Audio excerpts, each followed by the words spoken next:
a vicious war of words. And she can just never shut up, right? The bitch is lying. Harry and Meghan considering what was previously unthinkable, a public royal apology. It's game over. Meghan Markle's attempt to shut down one tiny Martha Stewart anecdote has somehow blown up into a much bigger problem than the original story ever was. Martha did not accuse Meghan of revealing some explosive palace secret. She did not describe a dramatic confrontation with King Charles. She simply recalled being at the same California dinner table as Meghan after Meghan had returned from the UK and said she knew the royal visit had come up in conversation. That could have disappeared in a day. But no wonder Meghan is having a collapse because Martha Stewart's turned on her this week, so too has Oprah Winfrey, both on video. And now the house has just found its way onto a real estate website. They're quietly quitting Montecito because they cannot afford it. Instead, Meghan's side pushed back and insisted Martha had the story wrong. And suddenly, a harmless dinner story became a full credibility battle. That is the part that makes this whole thing so strange. The damaging headline was not really Martha's first comment. It was the reaction to it. Once Meghan's side challenged Martha's memory, everyone stopped asking what Meghan casually said over dinner and started asking something much more uncomfortable. Why was this detail important enough to correct? Today, she has been briefing to the Daily Mail, trying to make us believe that Martha Stewart was lying. A source close to Meghan saying that Martha must have been confused because the pair were not seated next to one another.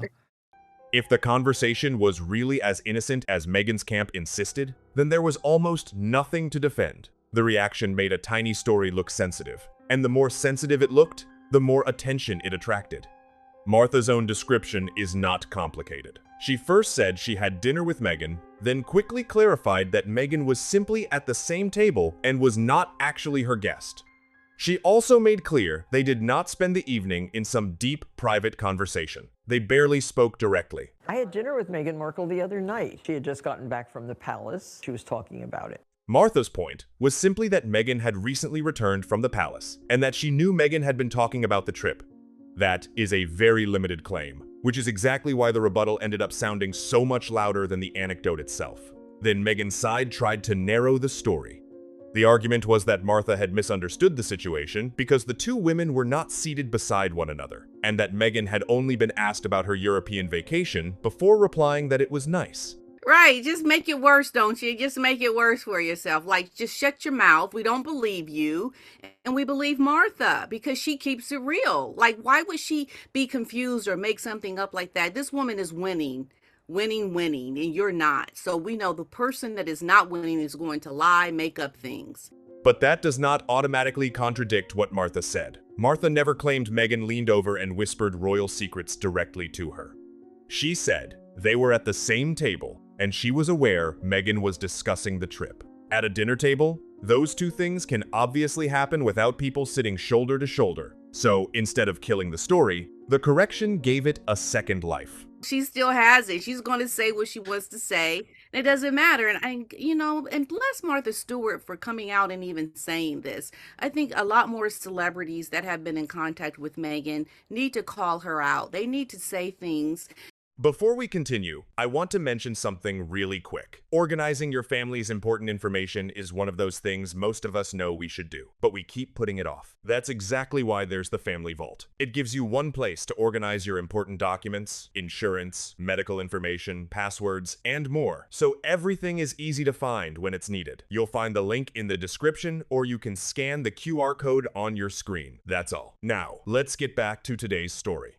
Now the question became whether Martha remembered the evening correctly, whether Meghan's camp was trying to narrow the wording, and why anyone felt the need to dispute such a minor point in the first place. Meghan's team should have left it alone. There was no scandal to fight until the fight itself became the scandal. And Meghan picked an especially awkward person to enter a credibility contest with. Martha Stewart is not a random influencer who needs Meghan's name for attention. What Meghan is doing is calling in question, sort of saying almost that Martha Stewart as being a bit of a dotty old lady, because obviously she's now, I'm not quite sure of Martha Stewart's age, but she's in her 80s. in her 80s. So, you know, again, why? All she should have done is just left it alone. She has spent decades building an enormous public identity around food, television, magazines, publishing, products, and home lifestyle. Whatever people think of Martha personally, she does not need to invent a tiny dinner detail to become relevant. That is why the backlash was so predictable. People immediately started asking what Martha would possibly gain from manufacturing such an ordinary anecdote about a woman sitting at the same table. The insider said, and this has clearly come directly from her team to the Mail, Meghan was asked by someone else about her European vacation. She said it was nice, and that was the extent of it. I think she must have been confused. And it's like, I'm sorry, Meghan, we believe Martha. Yeah. Martha, who has, 7 decades of telling us the truth, 7 decades of sharing every aspect of her life, 7 decades of total authenticity. And what you have, Meghan, is 10 years. And can you believe it's been 10 years? The timing also could not be worse for Meghan, because Martha occupies almost the exact commercial world Meghan is trying to enter. Meghan is now selling a polished California lifestyle image built around food, home, entertaining, products, and carefully staged domestic content.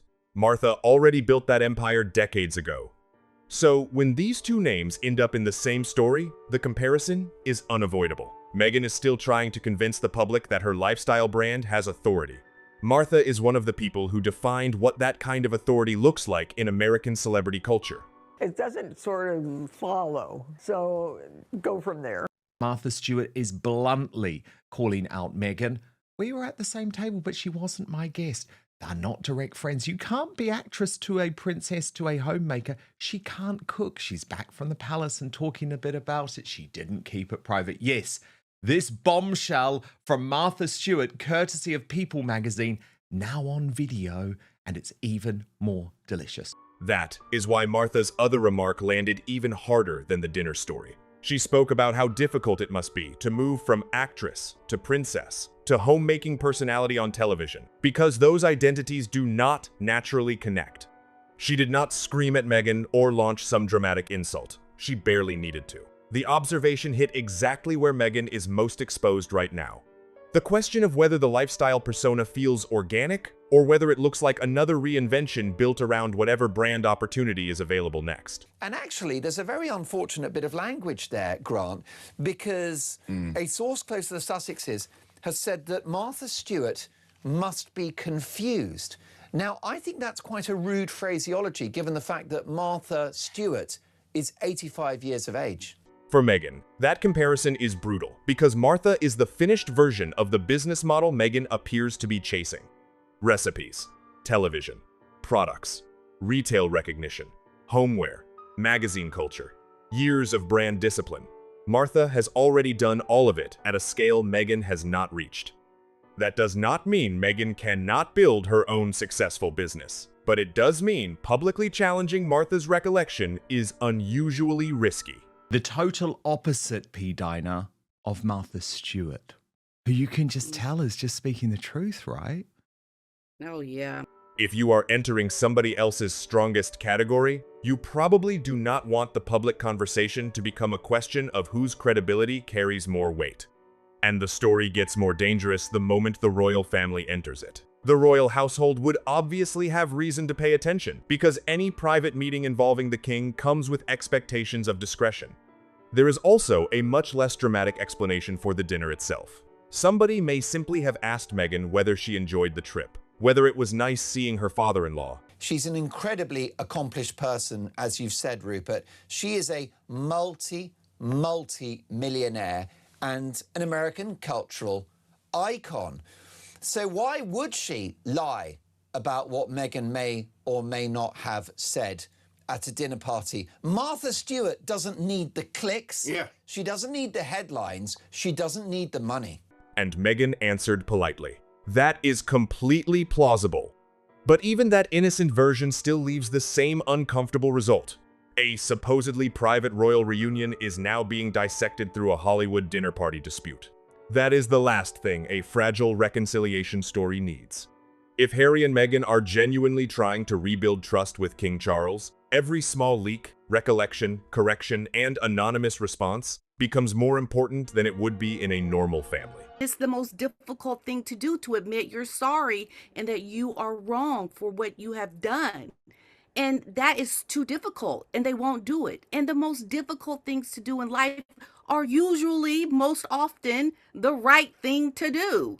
So they're not going to do it because it's too difficult. Okay, they want the easy way. They've always wanted the easy way, so they won't do it. The palace does not need to wonder whether a private meeting will later become conversation in California. Harry does not need another wave of headlines about what was said after seeing his father.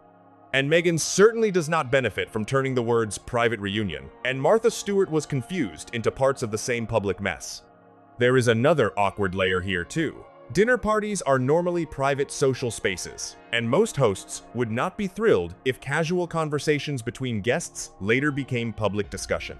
Meghan just can't win. There's no way for her to win, but to really, really, truly, and believably change your attitude, change who you are. Martha chose to mention what she heard, so she is not completely outside the mess either. But that still does not rescue Meghan's response. There were always two separate issues: whether Martha should have repeated the anecdote, and whether Meghan's camp made a tactical mistake by escalating it. Both can be true at the same time. That is exactly what happened here. Martha's wording did not require some detailed rebuttal. She did not say Meghan spent an hour boasting about royal access. Well, that's not what the royal family really want. They want her to put up, shut up, and prove that you do want a genuine rehabilitation without the soap opera afterwards. And this is another example of the soap opera. He said, she said, she said. Who is right? I don't know, but it's part of the Sussex soap opera. She did not say Meghan revealed confidential family information. She said Meghan had recently been at the palace and was talking about the trip. If Meghan's version is that she simply said the visit was nice, then both accounts could even fit together. Meghan could have briefly discussed the trip. Martha could have heard enough to recognize the subject. There does not have to be a liar in that scenario at all. But once the word confused entered the story, it sounded like somebody had to be wrong. And that was the worst possible framing. Now, Martha's memory was being challenged. We believe Martha. She wasn't confused. Meghan is just trying to get out of the obvious trouble that she is in, because I would think it's game over because of, what has been said about her time with the king. She should have not said anything, and she knows she did, and this is why she's speaking out about it now. She's trying to cover her, her tracks. Meghan's side looked defensive. The feud practically created itself, and a sentence that probably would have disappeared under the next celebrity headline became an argument about who could be trusted. Meghan did not need Martha to be wrong for the story to be harmless, yet the response made proving Martha wrong look strangely important. The King Charles angle makes that curiosity even more uncomfortable. Meghan benefits from enormous attention whenever there is a possible royal reunion. We don't respect them, but we totally respect Martha Stewart for saying what, just in the very casual, nonchalant kind of way that she said it. We feel that. Yeah, Martha. And she has exposed a lot just from that little tiny snippet. The Duchess of Sussex title still follows her into every business launch, every interview, and every lifestyle story. But that attention comes with a cost. If the relationship with the royal family is meant to become genuinely private and stable, then the safest strategy is boring discipline. Fewer anonymous briefings, fewer public corrections, fewer arguments over exactly who heard what. The more aggressively a private story is managed, the less private it starts to feel.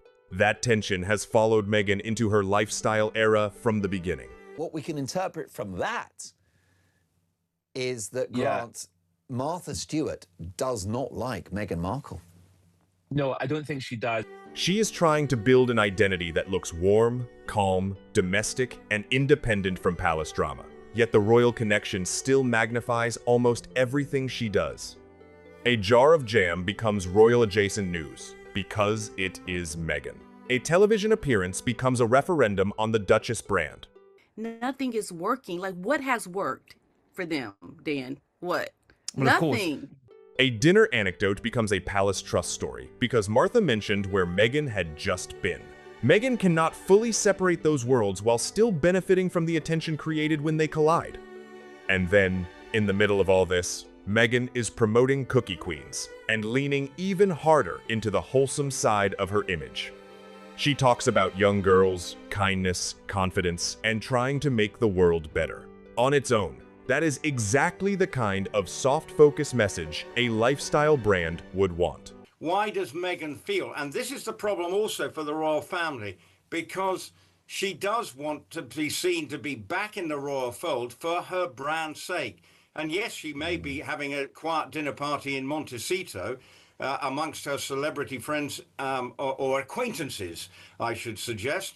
Then she doesn't need to be going on about how wonderful and what seeing the king and look at me, I saw the king again. But the contrast with the Martha story could not be sharper. One headline presents calm inspiration and carefully polished values. The next presents Meghan's camp publicly disputing the recollection of one of the most famous lifestyle figures in America. Cookie Queens does not need to dominate this story, because the Martha clash is stronger, but it shows why the branding feels so vulnerable. Meghan wants the audience to see a mentor, a mother, a producer, and a tasteful founder creating an inviting world around food and community. Yet outside interactions keep disrupting that controlled picture. Another day, another public row involving the Duchess of Sussex. Do you remember the war of words with the Kardashians over the supposed opt-out of photographs at Kris Jenner's party? The centre barley row between Harry and Dr. Sophie Chandauka. And now this. I think it's quite hard being someone like Meghan. The official message says warmth. The surrounding headlines say conflict. Even when the underlying disagreement is small, that contrast makes the brand look less effortless than it is supposed to be. The jam discussion became another example. Meghan, talking about dipping Girl Scout cookies in jam, immediately looked like another attempt to pull the moment back toward her own products. Whether that was intentional or not, almost does not matter, because branding is driven by perception. The ego in this woman is too big. She doesn't want to acknowledge the failure. So she's going to continue to embarrass herself, look completely just ignorant in terms of all the things she's trying to do. Really, it has to stop. It's comedy hour for her right now. If every food appearance is interpreted as another product push, and every royal appearance is interpreted as another use of the title, then the audience begins to see calculation where Meghan wants them to see authenticity. Martha's advantage in this entire situation is almost unfair because she barely has to do anything. She made a brief comment, offered one sharp observation about Meghan's career transition, and moved on. Meghan's side supplied the rest of the drama. That imbalance is why the row feels so damaging. Martha looks casual. Meghan's camp looks reactive. Meghan Markle dips her Thin Mint Girl Scouts cookies in jam. The Royal News Network replied, "I call BS," and an exceptionally bad attempt to connect her brand to this movie. And the brand is failing. There's a new email, ludicrously written. I reckon she's probably using AI now for this weird sort of poetry where she writes, "There is a certain rhythm to summer, the first flowers opening in the morning." Oh, do piss off. We'd rather listen to Martha, who knows that this is a disaster. Martha gets to sound like somebody remembering an evening. Meghan's side ends up looking like it wants to control the acceptable version of what other people are allowed to remember about that evening. And if there really is tension between these two women, Meghan could hardly choose a more inconvenient rival in the industry she now wants to conquer. Martha is old-school lifestyle power. Recognizable products, recipes people know, television longevity, business reach, and decades of cultural familiarity. My teacher, Miss Pulia, said, "Keep a good heart." I just think it's one of those simple things that you can always remember no matter what situation you're in. Just go, Oh, keep a good heart. Yeah, like keep a good heart when you're bullying your sister-in-law who's about to battle cancer. Keep a good heart when you're snubbing and secretly recording your own father who has just lost half his leg in a Filipino hospital. Oh, yeah, keep a good heart when you're bullying the late Queen Elizabeth II on an international scale while accusing her of racism. Piss off. Meghan is trying to build a newer version of that world, using celebrity, royal recognition, and glossy California branding. A private disagreement would be one thing. A public dispute over credibility invites people to compare their records. And that comparison is not especially comfortable for Meghan right now. This is why the biggest problem is not that Martha revealed some bombshell. She did not. The biggest problem is that such a small comment exposed how easily the entire royal reconciliation narrative can be destabilized. She's big business, so she will have a big operation behind her, sort of creating the Martha Stewart effect around whole of America. But it was hard won. You know, she did not achieve it overnight, whereas Meghan's approach to her lifestyle brand is, well, it's because of who I am, it's easy. Well, actually, nothing is easy. You don't get something without a bit of hard graft. And I think that's what lots of people seem to feel, that Meghan thinks that everyone are just going to buy her spread or whatever it is. If a casual dinner recollection produces an immediate correction, imagine what happens if somebody eventually describes a more detailed conversation about the king, Harry, or the palace. Every outside witness becomes a potential argument. Every recollection becomes something to manage. That is not how trust gets rebuilt. For King Charles, the obvious concern would be simple. Can private family contact remain private once it leaves the room? For Harry, the problem is equally obvious. It's just falling on deaf ears with her, and she just doesn't even look comfortable. She looks so scripted and contrived and unbelievable. It's like Meghan is just seriously wasting everyone's time that has shown up to try to do this with her, because it's just not hitting right at all. Any attempt to improve his relationship with his father becomes much harder if every meeting is surrounded by speculation about who later heard what in Los Angeles. And for Meghan, the danger is that even when she says very little, a defensive response can create the impression that there is much more to hide than the original story ever suggested. The frustrating part is that this could still disappear if everybody simply stops feeding it. Meghan does not need another explanation about the seating chart. She overheard Meghan Markle boasting about her royal return and her time with King Charles at Highgrove House. Well, sources close to the Sussexes, brackets Meghan, calling the paper, said this is not true, it's fake news. Who to believe? She does not need someone else insisting Martha heard only one sentence. Martha does not need to keep expanding the anecdote. There is no giant mystery that requires solving. The story survives because the argument over the story is now more entertaining than the thing that supposedly happened. Another rebuttal would only restart the cycle. And that is why the dramatic liar framing has taken hold, even though neither woman publicly stood up and screamed that word. Martha did not call Meghan a liar. Meghan did not personally call Martha one either. And also, she added to what she said, you've got to be authentic in what you're doing and believe in what you're doing. And if we've looked at some of those programs, Mark, I'm sure, and that Meghan does, and you actually go, what the heck's this all about? You know, she's just chopping vegetables. But once Meghan's side suggested Martha had misunderstood the evening, the dispute became a contest between two incompatible impressions of the same dinner. From there, the story practically wrote itself. Suddenly, the entire row became about who was telling the truth, even though the original facts may not actually be mutually exclusive. Now the story is no longer about dinner. It is about discretion, PR instincts, royal trust, and lifestyle credibility all at once. You know, they are a complete laughingstock. They are an embarrassment. They are the butt of jokes.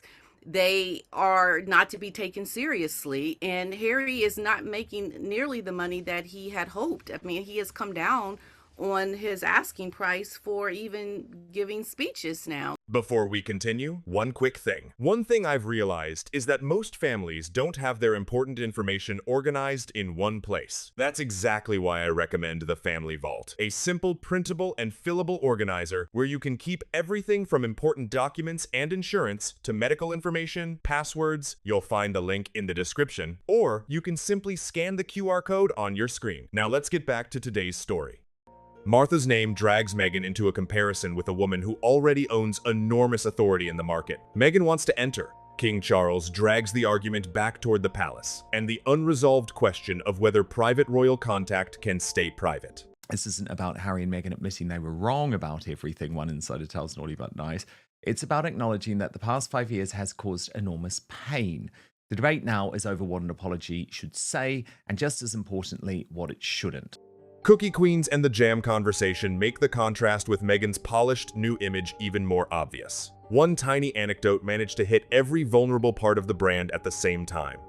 And the most remarkable thing is that none of it required an explosive revelation. No secret recording, no leaked letter, no shocking palace document. Just Martha Stewart saying Meghan had been talking about a recent royal trip, followed by a pushback that made the wording sound far more important than it originally did. Here's the real Meghan Markle as Nancy Sidley discovered. This is so gross. Hi, I'm Meghan. And I'm Alyssa. And look how much she is annoyed by the 7-year-olds. That is how a forgettable celebrity anecdote becomes a multi-day public row. Not because the first comment was devastating, but because the response tells everybody to look closer. So Meghan now has a problem she never needed to have. She wanted the public focused on a polished lifestyle era, a possible royal thaw, and projects designed to show warmth and credibility. Celebrity, call it out the way that it is. We're like, right on. We feel you. And Martha, she is just that woman. I'm telling you, I really do respect this woman. Instead, one casual dinner party story has produced another fight over privacy, another question about palace trust, and another comparison with a woman whose lifestyle empire dwarfs Meghan's current operation. Martha barely had to raise her voice. The response did the damage for her. One dinner table, one vague recollection, one defensive correction. That was all it took. And unless Meghan's side finally lets the story die, the argument over what Martha heard will keep becoming bigger than anything Meghan may actually have said. That is the real humiliation here. The original anecdote was tiny. The public mess around it was completely avoidable.